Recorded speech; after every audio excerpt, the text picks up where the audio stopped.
இயக்குனர் பாக்யராஜ் மாரடைப்பு காரணமாக காலமானார். கூடுதல் விவரங்களோடு இணைகிறார் செய்தியாளர் ராஜா. ராஜா, வணக்கம் ராஜா. என்ன நடந்தது? விவரங்களை பதிவு பண்ணலாம். வணக்கம்.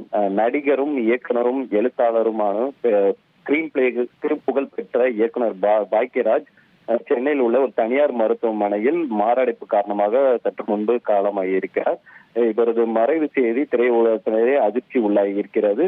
சில நாட்களுக்கு முன்புதான் இயக்குனர் பாரதி ராஜா மறைவிற்கு திரையுலகினர் அதிலிருந்து அந்த சோகத்திலிருந்து மீண்டு வருவதற்கு முன்பு இந்த திடீர்னு என்று இயக்குனர் பாக்யராஜ் மறைவு செய்தி அனைவரையும் அதிர்ச்சிக்குள்ளாகி இருக்கிறது.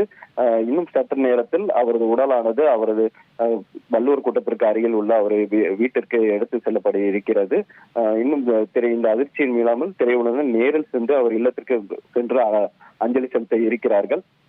கடந்த 50 வருடங்களாக சினிமா துறையில் தனக்கான அந்த எழுத்தாலும் அது பல்வேறு படங்களில் குணச்சித்திர வேடங்களும் சரி, அதுபோல நடிகராகவும் கோலோச்சி உற்றவர் இயக்குனர் பாக்யராஜ்.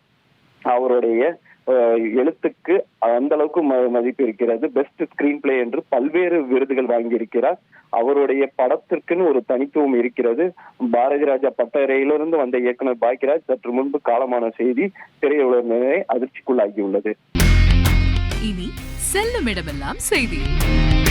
தந்தை டிவியின் வாட்ஸ்அப் சேனலை ஃபாலோ பண்ணினா செல்ல இருக்கும் இடமெல்லாம் செய்தி.